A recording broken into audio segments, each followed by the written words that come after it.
pada berkhotbah dari narasi. Ini sesi pendahuluan saja, ajaran umum tentang narasi. Nah, ada peserta yang sudah punya banyak pengalaman untuk khotbah dari narasi. Ada yang belum. Ada yang suka berkhotbah narasi. Ada yang lain khotbah narasi sangat sulit. Lebih suka berkhotbah dari surat-surat.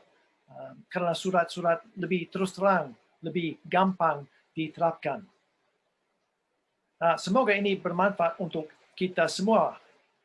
Sebetulnya ini sangat bermanfaat pada waktu saya mempersiapkan bahan ini, proses persiapan saya. Dan seperti sesi-sesi langham yang lain, ini akan dipraktikkan di dalam sesi ini dan sebelum sesi yang berikut.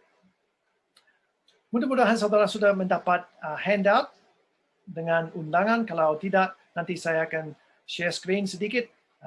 Kadang-kadang supaya Anda bisa mengikuti lebih gampang apa yang saya sampaikan. Nah, saya mau mengingatkan saudara, dalam Alkitab ada banyak genre atau jenis sastra, jenis tulisan. Ada narasi, ada sejarah, nubuat, puisi, syair, hikmat, dan ada Injil, Apokalip, dalam kitab Daniel dan kitab Wahyu, ada perumpamaan dalam kitab-kitab Injil, dan pasti kita tahu ada surat juga. Nah, ada jenis tulisan yang lain, tetapi itu sebagian besar dalam Alkitab. Nah, untuk narasi kita harus tahu apa itu narasi. Narasi adalah tulisan tentang hal-hal yang terjadi. Apa yang terjadi. Dan dalam bahasa Indonesia ada beberapa kata yang bisa digambarkan sebagai narasi, seperti cerita, atau kisah, atau riwayat, hikayat, sejarah, semuanya bisa masuk dalam narasi. Nah, mengapa narasi penting untuk kita? Seperti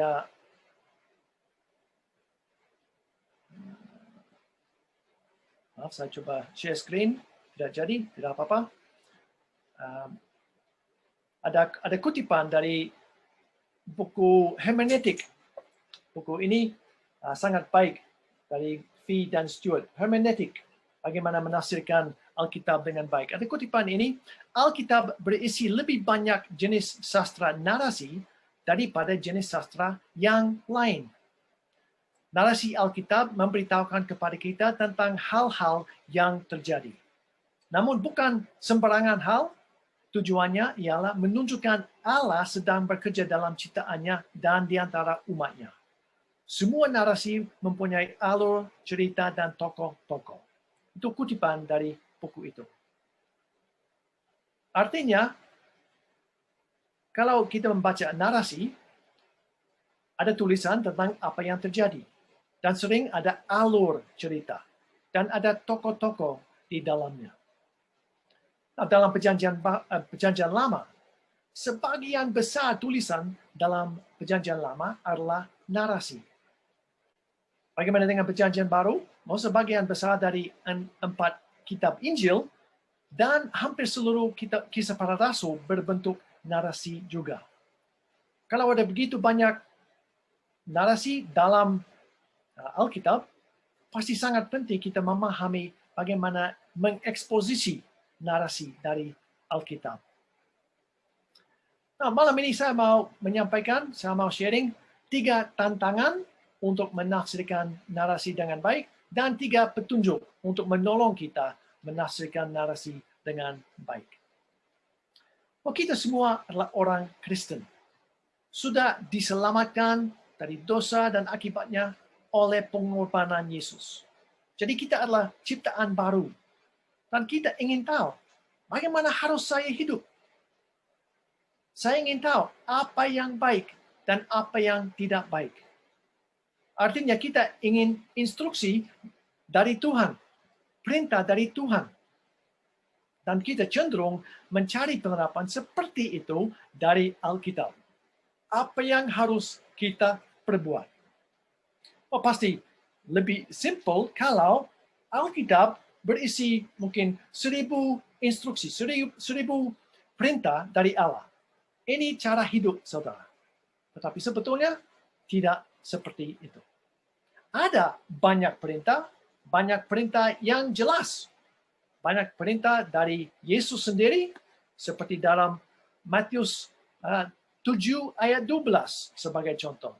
Matius 7 ayat 12. Segala sesuatu yang kamu kehendaki supaya orang perbuat kepadamu, perbuatlah demikian juga kepada mereka. Atau Matius 7 ayat 15. Waspadalah terhadap nabi-nabi palsu yang datang kepadamu dengan menyamar seperti domba. Jadi ada ajaran, ada perintah yang jelas dari Yesus. Lakukan ini, jangan lakukan itu. Sama dengan ajaran dari Paulus. Contoh Efesus 4:1. Efesus 4 ayat 1. Sebab itu, aku, Paulus, menasihatkan kamu, supaya hidupmu sebagai orang-orang yang telah dipanggil berpadanan dengan panggilan itu. Hendaklah kamu selalu rendah hati, lemah lembut, dan sabar. Jelas, rendah hati, lemah lembut, dan sabar. Efesus 4:29. Efesus 4:29. Janganlah ada perkataan kotor keluar dari mulutmu, dan seterusnya. Dan dari penulis-penulis lain. Yakobus, mendekatlah kepada Allah, ia akan mendekat kepadamu. 1 Petrus 2. Buanglah segala kejahatan, segala tipu muslihat, segala macam kemunafikan, dan seterusnya. Jadi kita suka mendengar nasihat dan perintah dari Tuhan, dari penulis-penulis Alkitab. Karena itu menolong kita berjalan bersama dengan Yesus dengan baik dan juga mengajar dengan baik. Tetapi, tantangan yang pertama, dalam narasi jarang ada perintah atau nasihat. Jarang. Nah, tidak salah untuk ingin perintah dan nasihat seperti itu karena sangat menolong. Tetapi Alkitab tidak hanya berfokus kepada kita, kepada manusia. Kita ingin ajaran yang diarahkan kepada kita karena kita sebagai manusia sangat antroposentris. Artinya, sebagai manusia kita sering berpikir semua hal di dunia ini berfokus kepada kita. Dan kita ingin Alkitab langsung bicara kepada kita. Tapi sangat jelas, kita tidak selalu menafsirkan, menerapkan firman Tuhan langsung kepada kita. Saudara tahu dari pelatihan Langham, kita harus memperhatikan banyak hal, khususnya konteks. Jadi Alkitab sebetulnya lebih berfokus kepada Allah daripada kepada kita.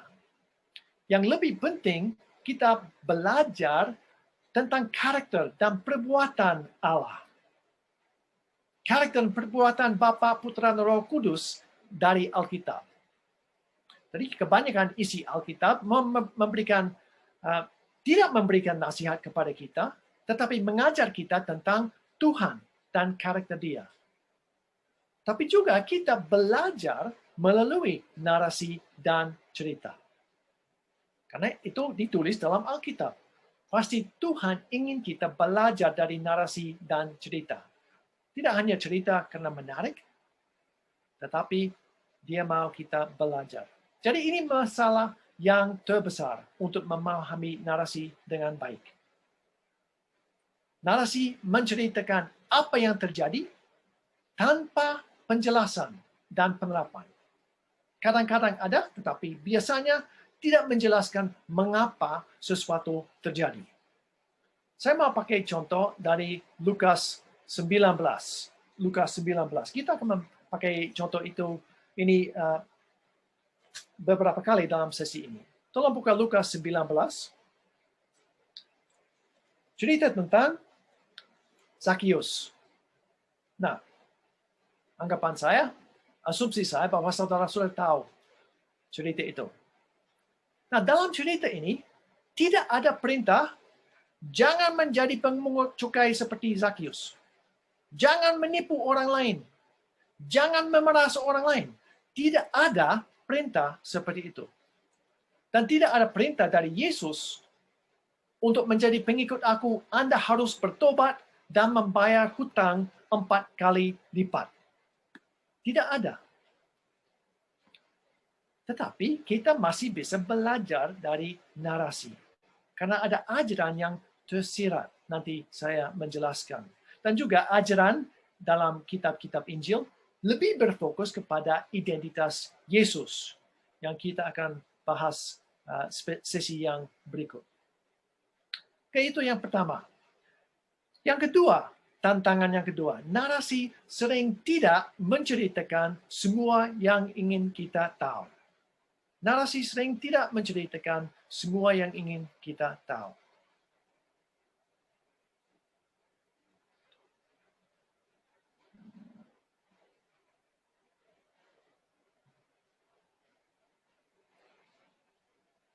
Maaf Pak Hendra, tolong matikan itu. Saya tidak bisa melihat.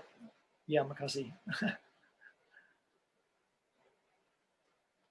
Nah, bayangkan ada orang yang bercerita kepada saudara. Mereka bercerita tentang sesuatu yang terjadi kepada anak mereka. Nah, kalau saudara punya keinginan, Anda bisa bertanya kepada mereka sesuatu yang belum Anda paham. Anda bisa mendapat lebih banyak detail, lebih banyak informasi. Tetapi dalam narasi Alkitab, narasi sering tidak menceritakan semua yang ingin kita tahu. Pada waktu kita belajar narasi, banyak pertanyaan yang muncul. Kadang-kadang ada jawaban, karena kita mengerti konteksnya. Kadang-kadang kita mendapat jawaban dari buku tafsiran, tetapi sering tidak ada jawaban. Contoh dalam Lukas 19 sekali lagi, dengan Zakheus. Mengapa Yesus melintasi kota Yeriko? Mengapa? Kita tidak tahu.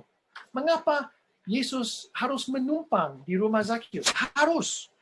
Mengapa Zakheus mau kembalikan 4 kali lipat? Bukan 2 kali lipat atau 3 kali lipat. Jadi tidak ada semua detail dalam cerita-cerita narasi. Jadi dalam khotbahnya jangan melebih-lebihkan atau spekulasi tentang rinci-rinci yang tidak kita miliki. Mungkin ini, mungkin itu. Hanya khotbah apa yang Anda tahu dari Alkitab dan konteksnya. Kita harus puas dengan apa yang dikatakan oleh penulisnya, apa yang ditulis, apa yang dinyatakan oleh Tuhan kepada kita dalam Alkitab. Dan jangan khawatir kalau Anda tidak bisa menjawab semua pertanyaan dari jemaat.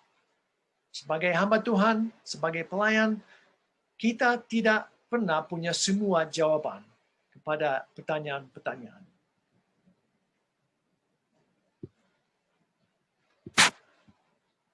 Yang ketiga, tantangan yang ketiga. Setiap cerita adalah bagian dari cerita yang lebih besar. Ada banyak cerita yang menarik dalam Alkitab, tapi jangan berkhotbah hanya sebuah cerita tanpa memperhatikan konteks. Setiap cerita ambil bagian dalam cerita yang lebih besar. Dan setiap cerita ada bagian dalam kisah agung Alkitab. Kalau saudara tidak tahu apa itu kisah agung Alkitab, mungkin ada waktu untuk mengajar saudara dengan sesi yang lain. Kisah agung Alkitab adalah cerita besar dari Kejadian sampai Wahyu tentang pekerjaan Allah untuk menyelamatkan manusia dari dosa dan akibatnya. Cerita besar melibatkan umat Allah, bangsa Israel, orang Yahudi, orang Kristen. Cerita agung berfokus pada keselamatan melalui Yesus. Jadi setiap cerita, setiap perikop narasi adalah bagian dari cerita-cerita yang lebih besar. Kembali ke Zakheus, Lukas 19. Nah, kita bisa bicara tentang Zakheus, kita bisa berkhotbah tentang Zakheus. Itu cerita yang menarik. Tetapi konteksnya sangat penting. Ini dalam Lukas 19. Artinya sudah ada 18 pasal tentang Yesus. Dan Zakheus sudah tahu tentang Yesus juga. Itu latar belakang sebelumnya. Bagaimana dengan kuncinya dalam perikop ini? Kuncinya adalah dalam ayat 9 dan 10. Saya akan membacakan Lukas 19, 9 dan 10. Kata Yesus kepadanya, hari ini telah terjadi keselamatan kepada rumah ini. Karena orang ini pun anak Abraham. Sebab anak manusia datang untuk mencari dan menyelamatkan orang yang hilang. Nah, ada beberapa kata di sana yang penting supaya kita memahami cerita secara lengkap. Kata keselamatan. Dia harus diselamatkan dari apa? Dari mara bahaya? Dari COVID? Kita tahu dia diselamatkan karena dosanya dan akibatnya. Dan ada orang yang disebutkan Abraham. Siapa Abraham? Mengapa dia penting? Dan juga anak manusia disebutkan. Anak manusia artinya apa? Jadi untuk memahami narasi ini dengan baik, kita harus memahami latar belakang tentang Yesus, tentang dosa, tentang Abraham dan janji-janji Allah kepada dia. Nah, saya yakin saudara memperhatikan konteks karena sudah ikut kelompok pengkhotbah atau pernah ikut pelatihan ulangan. Sangat penting untuk melakukannya. Oke, ini 3 tantangan. Nah, pasti ada tantangan yang lain, tetapi ini 3 tantangan untuk sekarang. Dalam narasi jarang ada perintah atau nasihat. Yang kedua, narasi sering tidak menceritakan semua yang ingin kita tahu. Dan yang ketiga, setiap cerita ambil bagian dalam cerita yang lebih besar. Tantangan yang lain, dalam perjanjian lama kalau berkhotbah dari narasi banyak cerita yang panjang-panjang. Bagaimana mungkin berkhotbah dari satu cerita yang panjang dan apa maksudnya? Dan mungkin ada tantangan lain tentang perjanjian baru. Kadang-kadang ada narasi, ada cerita yang singkat saja, hanya 2-3 ayat. Boleh berkhotbah dari 2-3 ayat saja atau gabung dengan cerita yang berikut. Itu soal lain. Jadi saya hanya mau menyebutkan 3 tantangan itu sebagai pendahuluan. Tapi saya mau menolong saudara. Saya memberikan juga 3 petunjuk untuk menolong kita menafsirkan Alkitab dengan baik. Karena sering tidak ada ajaran atau perintah langsung, kita harus mencari petunjuk untuk menafsirkan, menerapkan, mempersiapkan eksposisi yang baik dan benar. Kita perlu mencari petunjuk. Dan ini perlu studi, kita harus belajar, ini perlu waktu, perlu keterampilan, dan perlu latihan. Jadi seperti semua khotbah eksposisi, tidak ada jalan pintas. Jangan kira setelah 3 sesi dengan Pak John, gampang untuk siapkan khotbah dari narasi Alkitab. Itu tidak benar. Jadi saudara tahu, untuk mempersiapkan khotbah eksposisi, perlu belajar, waktu, keterampilan, dan pelatihan. Latihan, berlatih. Nah, 3 petunjuk saya yang muncul sebetulnya dari 5 lihat yang mudah-mudahan saudara pelajari dalam pelatihan dasar. Kalau belum ikut pelatihan dasar, tidak apa-apa. Saya mau mengingatkan saudara sekarang. 5 lihat untuk menolong kita mempersiapkan khotbah. Lihat yang pertama, ingat, lihat ke atas. Artinya bergantung kepada Tuhan. Kita tahu firman Tuhan datang dari Tuhan. Inilah firman Dia. Dan kita perlu pertolongan dari Tuhan untuk mempersiapkan dan menyampaikan khotbah eksposisi. Jadi lihat yang pertama artinya berdoa, bergantung kepada Tuhan. Lihat yang kedua artinya lihat ke bawah, lihat perikop, melakukan pengamatan. Lihat ketiga dan 4, lihat belakang untuk perikopnya, lihat ke depan perikopnya. Artinya konteks. Ini juga termasuk konteks sejarah, politik, sosial, dan lain sebagainya. Apa itu lihat yang kelima? Masih ingat? Lihat yang kelima, lihat saat ini. Artinya kita harus memahami konteks kita, konteks pada tempat saudara, konteks masyarakat, apa kebutuhan mereka, apa keadaan orang pada saat ini, apa kebutuhan orang Indonesia. Artinya kita harus melihat saat ini untuk mengaitkan perikop Alkitab dengan manusia, tentang mengaitkannya dengan orang-orang sekarang. Dan juga ada orang yang tambah satu lihat yang keenam, lihat ke dalam, artinya menerapkan firman Tuhan ke dalam saya sebagai pribadi, sebagai pengkhotbah. Jadi beberapa petunjuk ini muncul dari lihat-lihat ini, 5 lihat. Yang pertama, perhatikan teknik penulisan cerita. Ini muncul dari lihat yang kedua. Kalau kita melakukan pengamatan dengan baik, membaca perikopnya berulang kali, membuat catatan, pasti kita akan mengamati teknik penulisan. Contoh, ada beberapa contoh yang saya kasih. Perhatikan pengulangan kata atau frasa. Karena seringkali, kalau ada penulisnya yang mengulangi nama seorang atau mengulangi satu frasa, kemungkinan besar nama orang itu penting dalam cerita atau frasa itu penting supaya kita memahami makna perikop itu. Saya ingat pertama kali saya ikut pelatihan Langham dasar. Kami belajar Matius 28, 1-10. Mungkin ada saudara yang ingat juga. Judul di Alkitab, Kebangkitan Yesus. Jadi saya langsung memikirkan tentang kebangkitan Yesus.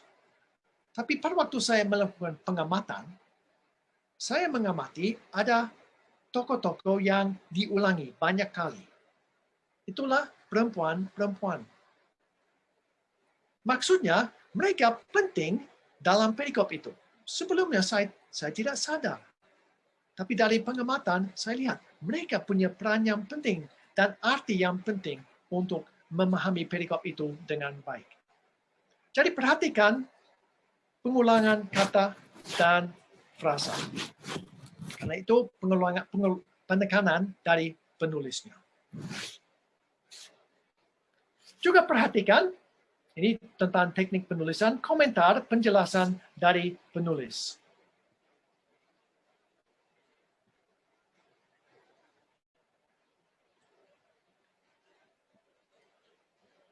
Saya akan kasih beberapa contoh. 2 Samuel 11 ayat 1. Ini tentang Daud dan Bathsheba. 2 Samuel 11 ayat 1. Pada pergantian tahun, pada waktu raja-raja biasanya maju berperang, maka Daud menyuruh Yoab maju beserta orang-orangnya dan seluruh orang Israel. Maka mereka memusnahkan Bani Amon dan mengepung kota Rabah, sedang Daud sendiri tinggal di Yerusalem. Nah, pada awal ayat itu ada frasa, pada waktu raja-raja biasanya maju berperang. Ini komentar dari penulisnya untuk menolong kita memahami apa yang terjadi. Dan juga pada akhir ayat yang sama, sedang Daud sendiri tinggal di Yerusalem. Daud seharusnya maju berperang dengan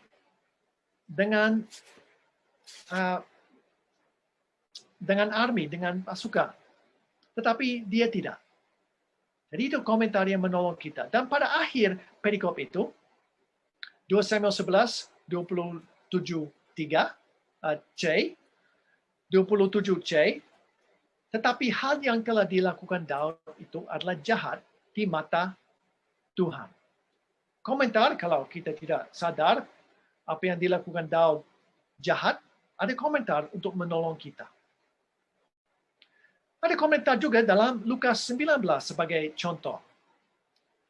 Untuk Zakius, ada konteks dalam ayat 2. Konteks dalam ayat 2.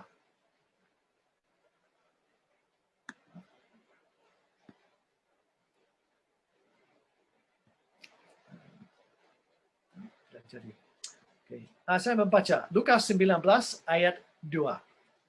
Di situ ada seorang bernama Zakius, kepala pemungut cukai, dan ia seorang kaya.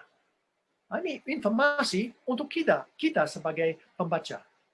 Namanya Zakius, dia kepala pemungut cukai, dan dia seorang kaya.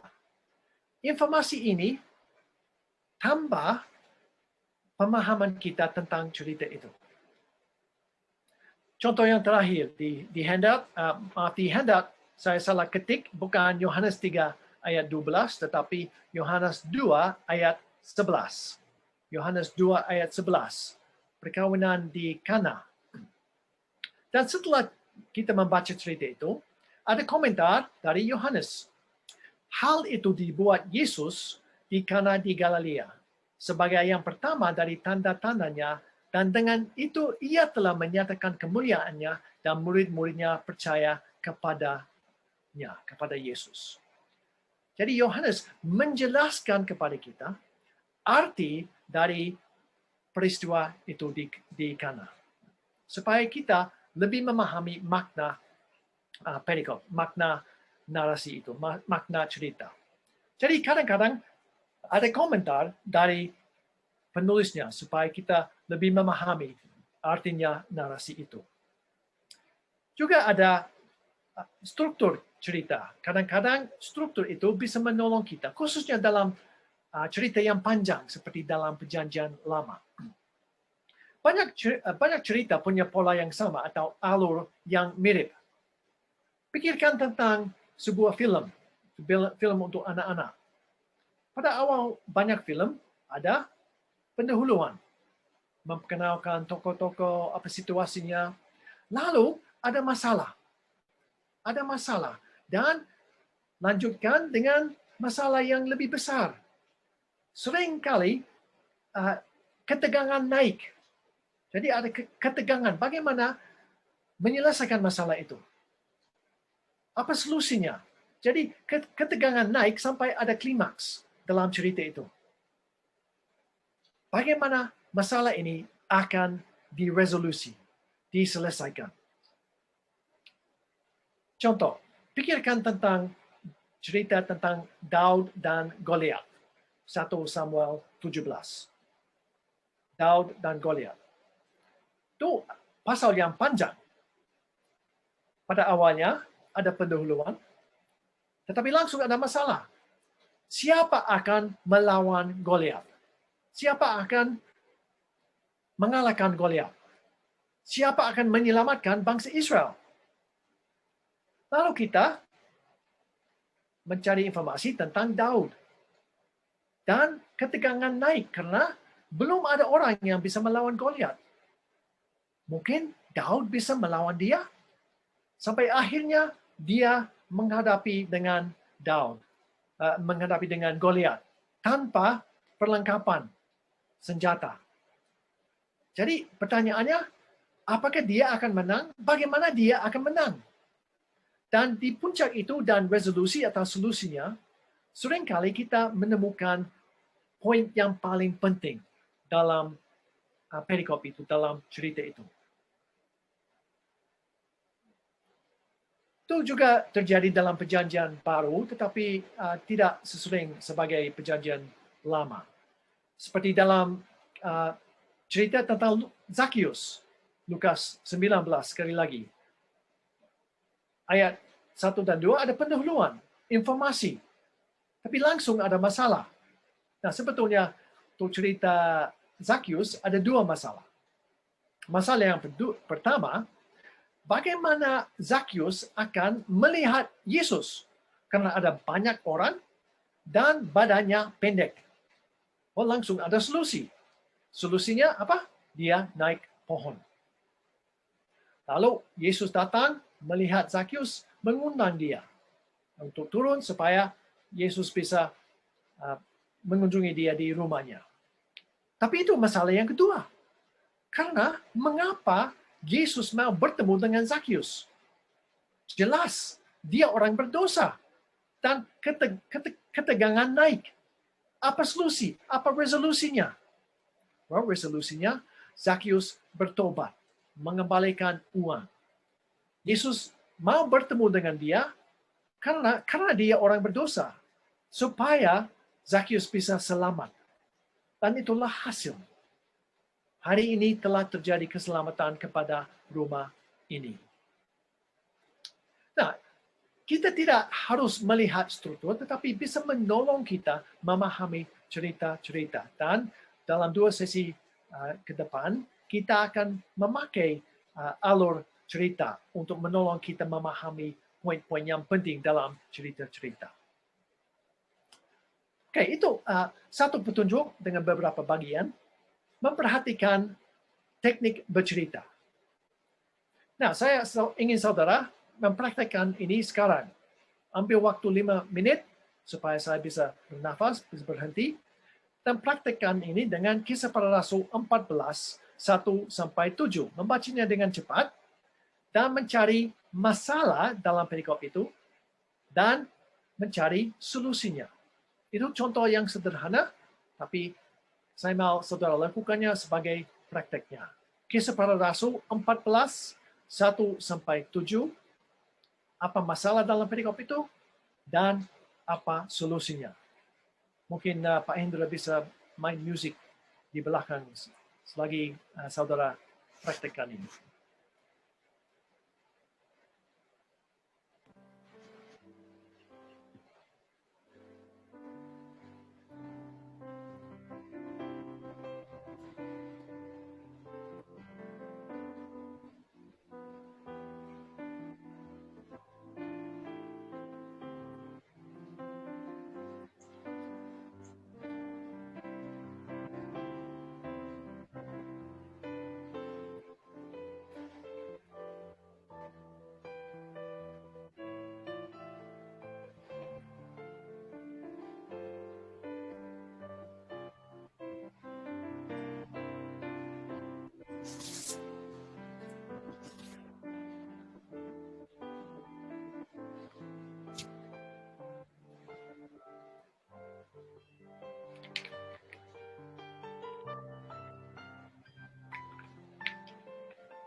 Oke, terima kasih.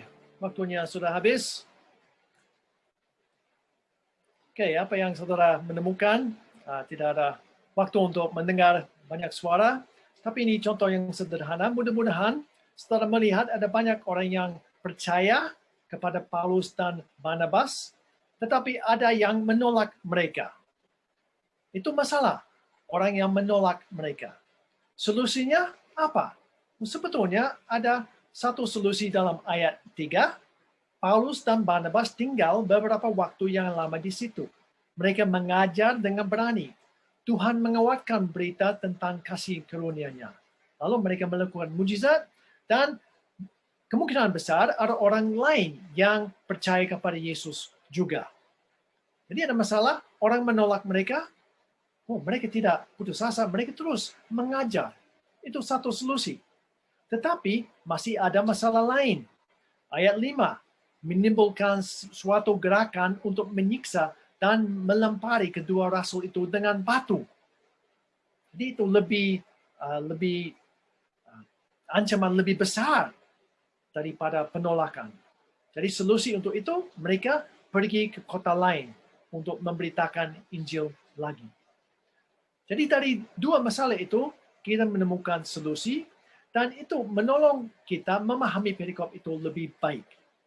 Nah, ini sesi yang ketiga kita akan melihat lebih dalam kisah para rasul. Oke, itu petunjuk yang pertama. Perhatikan teknik penulisan cerita. Mungkin nanti ada pertanyaan. Tapi kalau saya lanjut ke perhatikan konteks, itu petunjuk yang kedua. Perhatikan konteks. Ini muncul dari lihat yang ketiga dan keempat. Lihat yang ketiga, lihat ke belakang. Apa yang terjadi sebelum perikop yang dibahas, dan lihat keempat, lihat ke depan apa yang terjadi setelah perikop yang dibahas. Tapi juga lihat 3 dan 4 berkaitan dengan konteks. Konteks penulisnya, penerimanya, situasi politik, geografik, sejarah, dan seterusnya. Konteksnya sangat penting. Nah, kalau kita memikirkan tentang Zakheus, Lukas 19, sudah ada banyak peristiwa dalam Lukas 1 sampai 18. Yesus sudah lahir. Kita membaca tentang pencobaan dia di padang gurun. Panggilan murid-muridnya. Dia melakukan banyak mujizat dan mengajar dengan memakai perumpamaan dan lain sebagainya. Dan kemungkinan besar Zakheus sudah mendengar banyak tentang Yesus. Ada penasaran, dia ingin melihat Yesus. Mungkin dia mau mendengar ajaran Yesus. Dan juga kita punya pertanyaan, mengapa ada begitu banyak orang di sana? Karena kita tahu Yesus sudah terkenal karena dia melakukan mujizat dan ajarannya sangat hebat. Jadi itu latar belakang pasal 1 sampai 18. Nah, kita bisa membaca, memahami kitab kisah tentang Zakheus kalau membacanya sendiri. Tetapi tidak masuk akal karena ada banyak hal yang kita harus tahu dari latar belakang, konteksnya sebelumnya. Tetapi juga konteks pasal-pasal berikutnya sangat penting. Dalam cerita tentang Zakheus, ada ajaran tentang keselamatan dari anak manusia yang datang untuk mencari dan menyelamatkan yang hilang. Ini sebutan Yesus. Ini seperti pendahuluan untuk peristiwa-peristiwa yang berikut. Seperti persiapan untuk penyaliban Yesus. Karena dalam Lukas 19, pada akhir pasal ini, Yesus masuk ke Yerusalem, naik keledai, dan maju untuk penyaliban sebentar lagi. Dan setelah Lukas 19, ada lebih banyak ajaran tentang keselamatan dan anak manusia dan akhir zaman. Jadi dalam kitab kisah ini tentang Zakheus, kita mendengar tentang keselamatan dan anak manusia, dan itu dibahas lagi dalam perikop-perikop yang berikut. Jadi posisi cerita ini penting dalam kitab Injil Lukas. Nah, mari kita melihat contoh yang lain. Tolong buka Alkitab, Kisah Para Rasul 13, ayat 1. Kisah Para Rasul 13, ayat 1.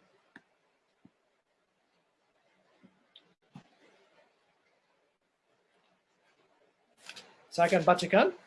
Kisah Para Rasul 13, ayat 1. Pada waktu itu, dalam jemaat di Antioquia, berhenti di sana. Ya. Jemaat di Antioquia.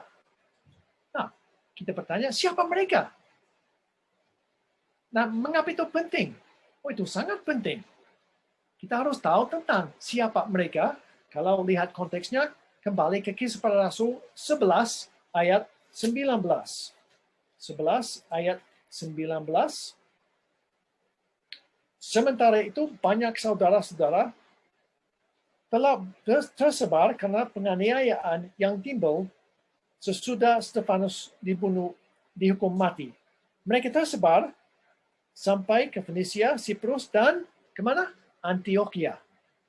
Jadi ada orang yang percaya di Antioquia karena penganiayaan. Dan lanjut Kisah Para Rasul 11 ayat 25. Lalu pergilah Barnabas ke Tarsus untuk mencari Saulus.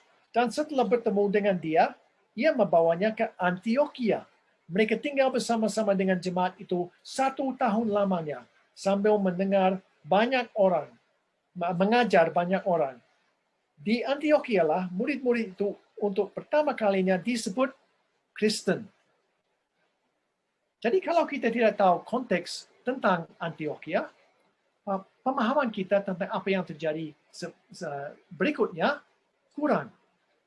Sebetulnya, ini perkembangan yang luar biasa. Sebelumnya, perkembangan gereja hanya dari Yerusalem. Tetapi sekarang ada jemaat di Antioquia dan orang-orang diutus, Paulus Barnabas diutus dari Antioquia. Artinya ada perkembangan kerajaan Allah lebih jauh lagi. Jadi konteksnya penting, latar belakangnya penting. Itu petunjuk yang kedua. Dan yang ketiga, petunjuk yang ketiga.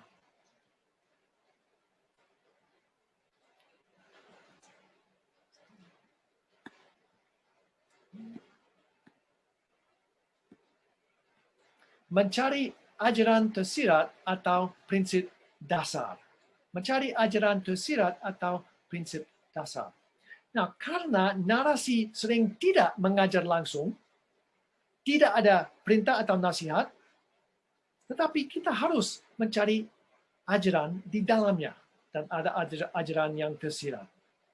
Kita harus mendapat penerapan dari prinsip atau teologi yang muncul dari perikop yang dibacakan. Dan sering ada ajaran tersirat. Nah, ajaran itu kita sudah tahu dari perikop yang lain, atau kita sudah tahu dari teologi. Contoh yang sederhana tentang Daud dan Bathsheba, sekali lagi. Pada akhir perikop itu ada tulisan 2 Samuel 11:27c, tetapi hal yang telah dilakukan Daud itu adalah jahat di mata Tuhan. Nah, itu tidak menyebutkan hal apa yang jahat di mata Tuhan. Kita tahu perzinahan, pembunuhan yang jahat di mata Tuhan. Bagaimana kita tahu? Dari ajaran lain. Dari teologi dan ajaran moral dalam hukum Taurat. Jangan membunuh, jangan berzina. Jadi tidak ada komentar langsung Daud melakukan dosa karena dia melakukan perzinahan. Daud melakukan dosa karena dia merekayasa supaya Uria dibunuh. Tapi kita tahu itu jahat karena kita tahu teologi yang lain. Ada contoh lain dari Matius 7 ayat 24. Tolong buka Matius 7, 24.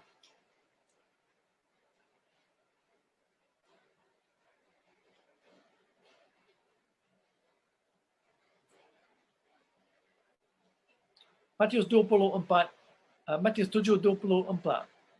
Saya membacakan, setiap orang yang mendengar perkataanku ini dan melakukannya Ia sama dengan orang yang bijaksana yang mendirikan rumahnya di atas batu.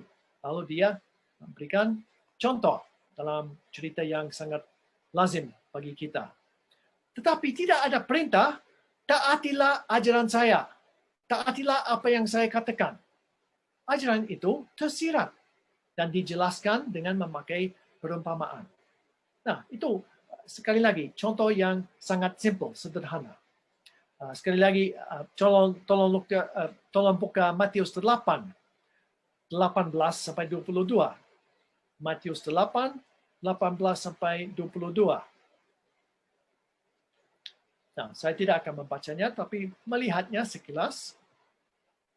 Yesus memberi contoh-contoh, tetapi tidak memberikan perintah. Tetapi ajarannya jelas, bukan?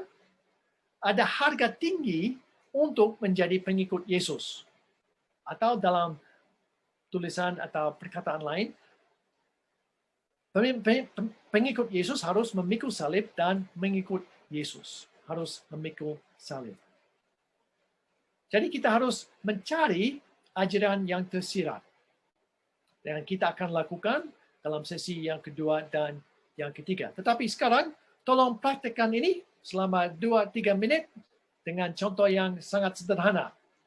Kisah Para Rasul 17, 10 sampai 12. Kisah Para Rasul 17, 10 sampai 12. Apa ajaran yang tersirat dalam cerita ini? Karena tidak ada perintah bagi kita. Tolong ambil 2 menit saja, karena kita hanya punya 3 menit sebelum pertanyaan.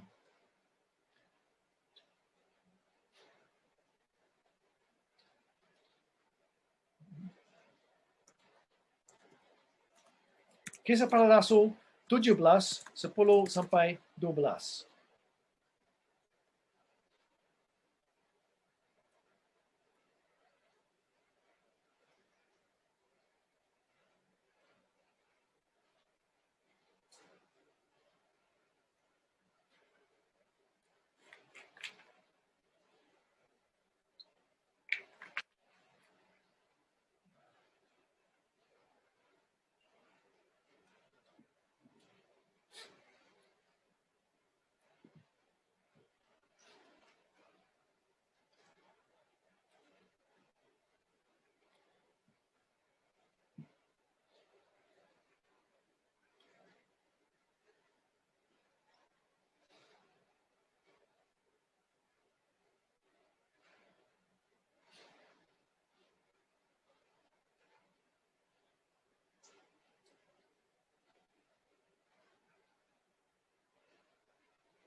Oke, terima kasih untuk saudara yang sudah menulis dalam chat. Ya, sangat sederhana dalam contoh ini, tetapi saudara bisa melihat tidak ada instruksi. Tetapi kita harus menirukan orang Berea itu. Karena mereka menerima firman Tuhan dengan segala kerelaan hati. Mereka menyelidiki kitab suci setiap hari untuk mengetahui apa semua ajaran Paulus dan Silas benar menurut firman Tuhan. Mereka mau cek kalau Paulus dan Silas berkhotbah dengan pendapat sendiri atau berkhotbah benar-benar menurut firman Tuhan.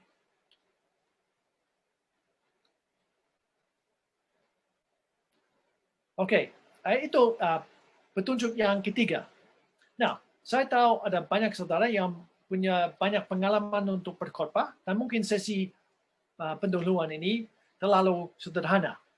Ya, tunggu sampai sesi kedua dan ketiga kita akan belajar lebih dalam.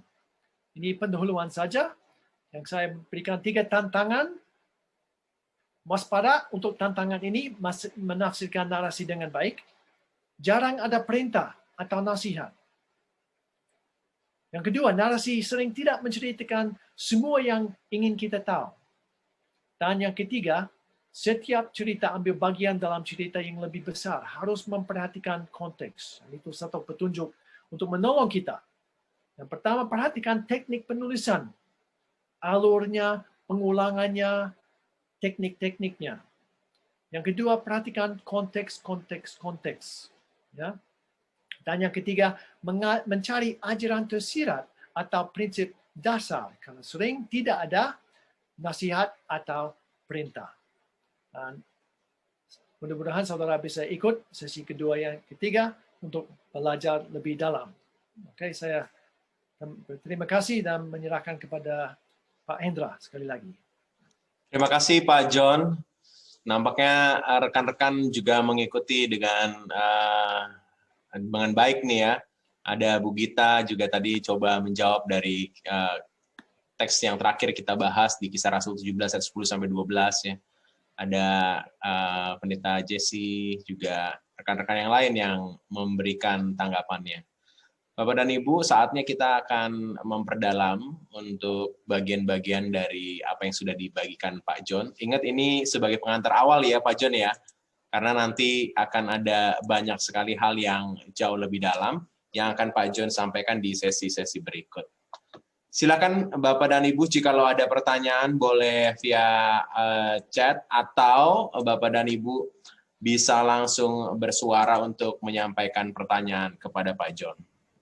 Silakan Bapak dan Ibu.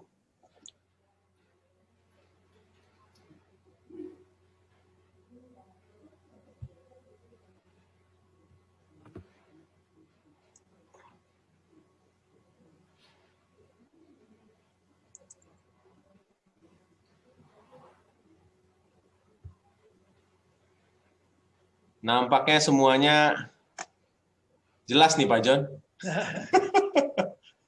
Siap untuk berkhotbah ya? Siap untuk berkhotbah Pak John. Pak John, dari saya dalam bagian tadi Pak John menyampaikan soal 3 tantangan untuk menafsirkan narasi dengan baik.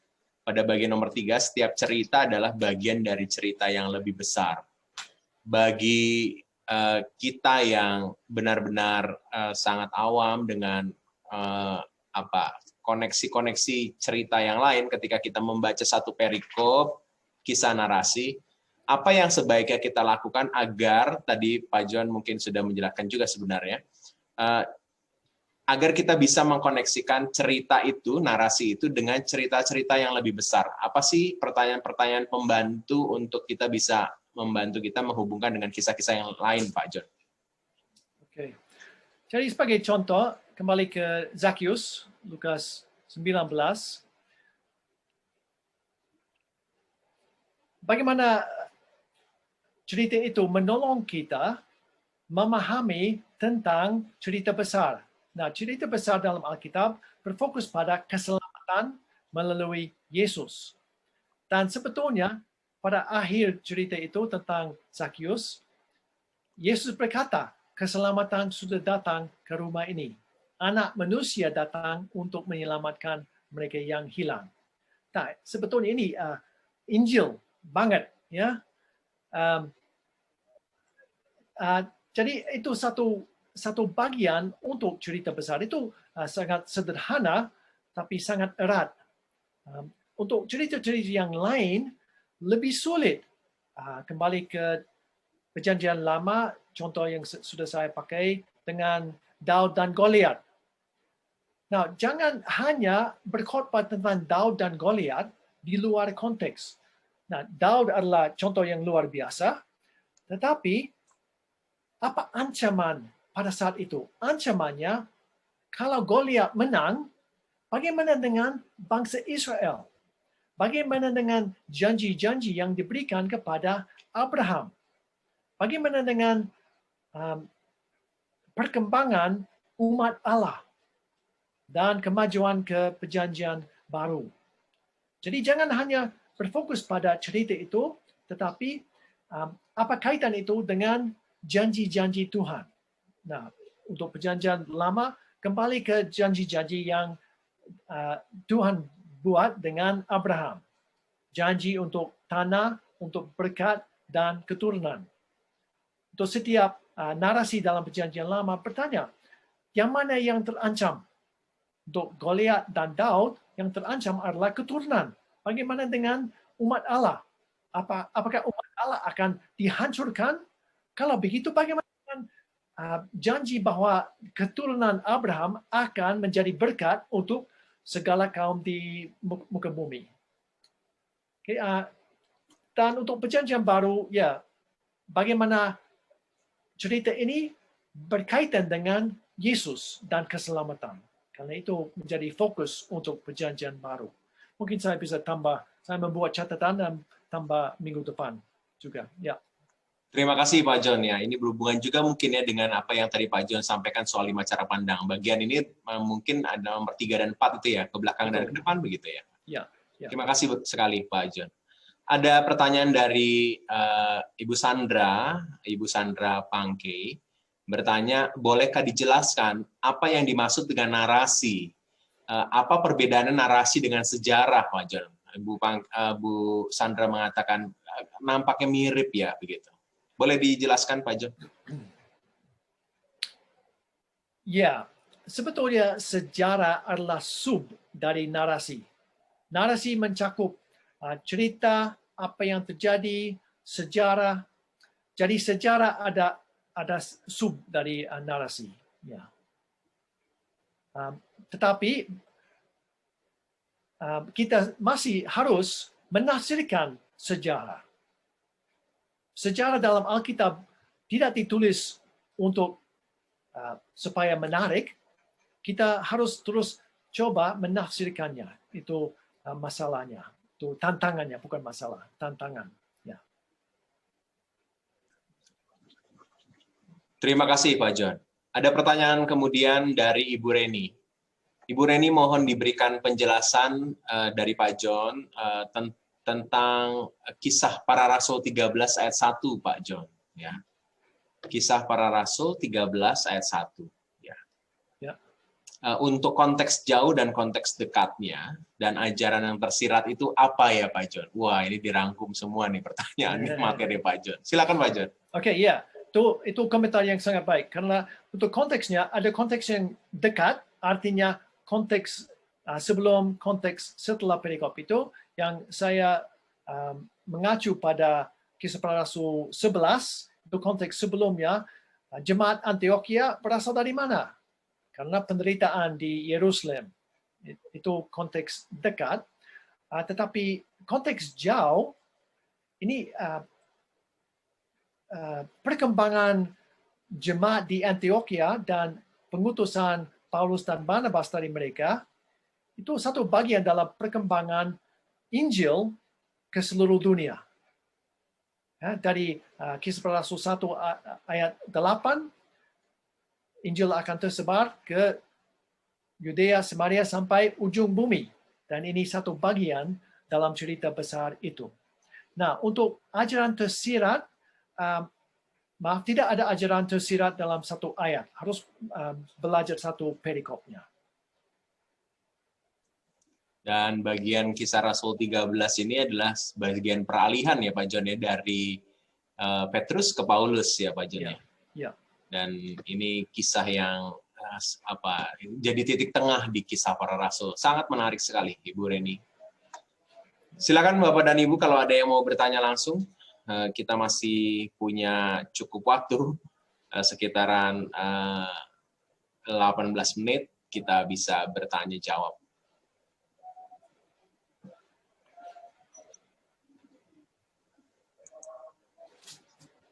Kesempatan nih, Bapak dan Ibu. Ya.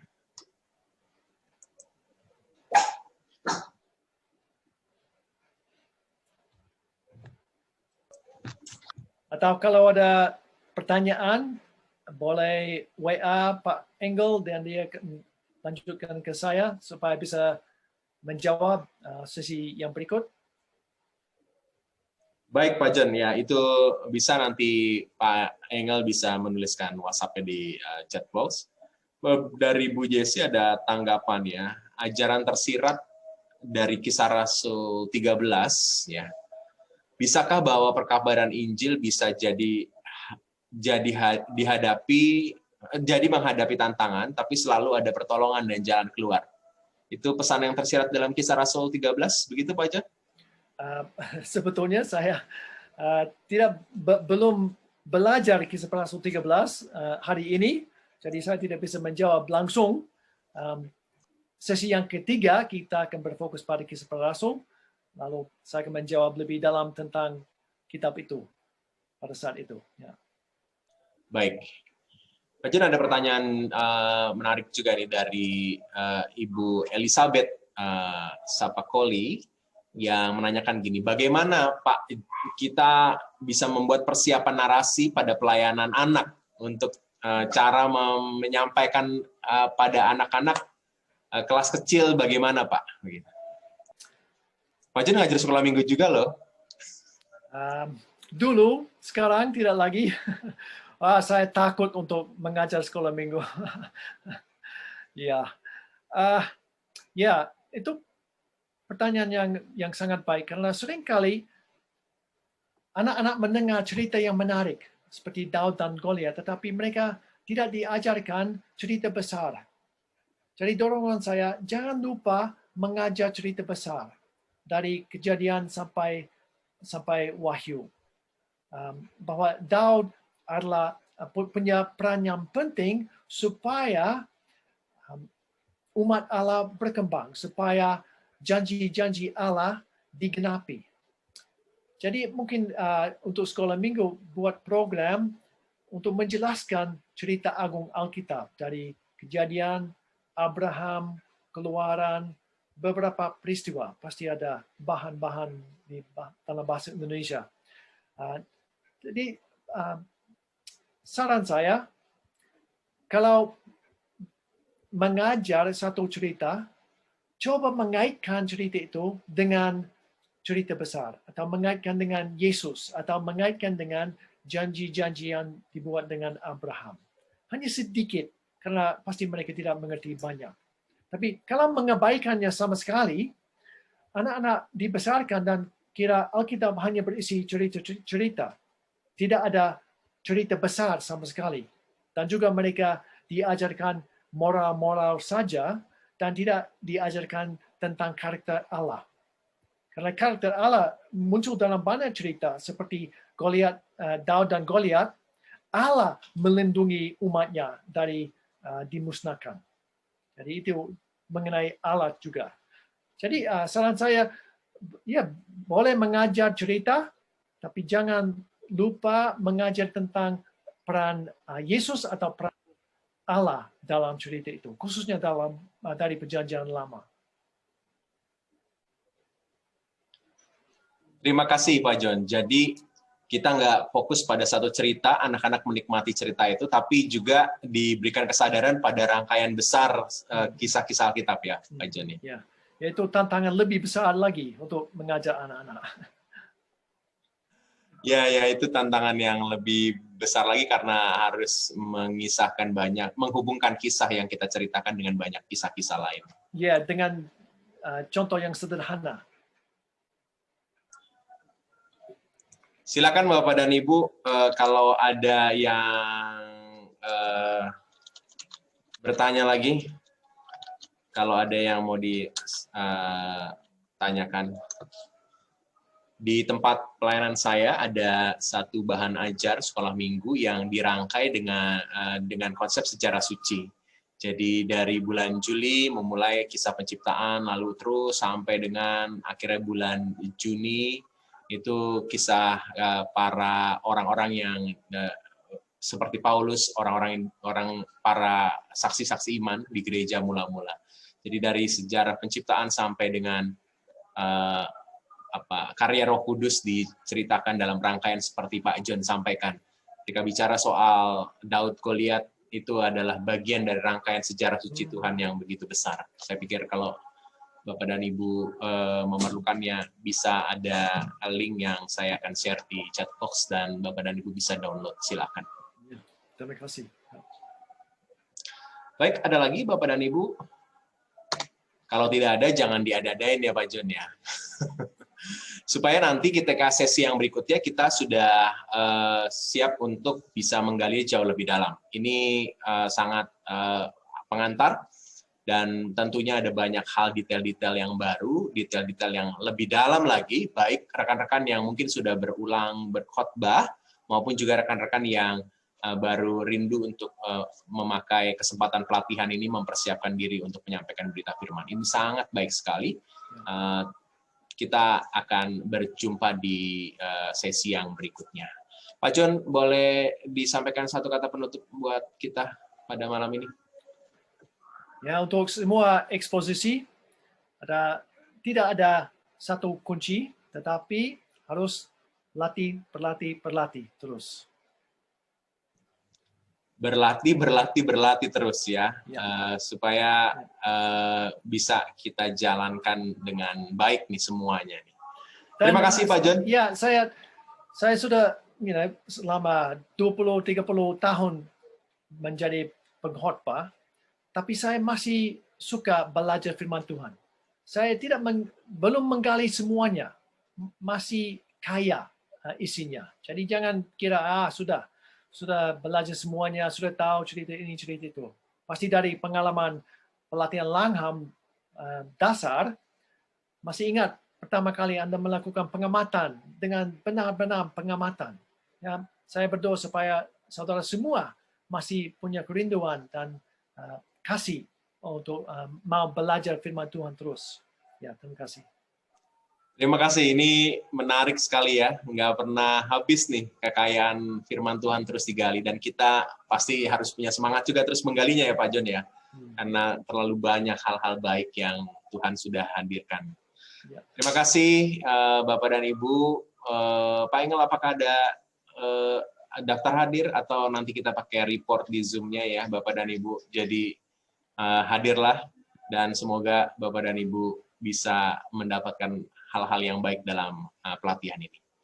Akhirnya saya berterima kasih kepada Pak John untuk kesempatan berbagi pada sesi kali malam ini. Kita akan tutup dalam doa. Izinkan saya untuk berdoa ya Bapak dan Ibu. Mari kita berdoa. Kami sungguh bersyukur karena malam hari ini kami boleh belajar bersama. Kami mau terus membekali diri untuk dapat membaca firman Tuhan, menemukan pesan yang Tuhan sendiri rindu sampaikan, dan terlebih kami mampu untuk mewujudkan hal-hal itu dalam hidup kami. Bantulah dalam pelatihan pada sesi-sesi berikut, agar diberikanlah kami kekuatan dan juga kesungguhan untuk belajar bersama. Terima kasih untuk Pak John, dan berkatilah ia dan setiap apa yang ia lakukan, juga setiap kami yang boleh hadir malam hari ini. Kami berterima kasih, mohon ampun jika ada yang tidak berkenan. Ya Roh Kudus, tolonglah setiap kami malam hari ini. Dalam Kristus kami berdoa. Amin. Amin. Selamat malam Bapak dan Ibu. Boleh. Selamat malam. Terima kasih. Selamat malam. Terima kasih Bapak Ibu. Selamat malam.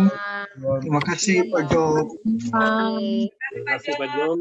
Selamat malam semua. Terima kasih. Terima kasih Pak John. Terima kasih Kak Hen. Terima kasih Pak John.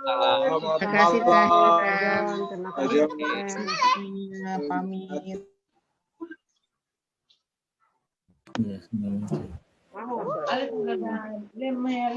Wah, Bu Bolita, ini ada pertanyaannya ya. Nanti bisa dipakai pertanyaannya untuk di sesi depan ya, Bu ya. Semoga bisa dijawab.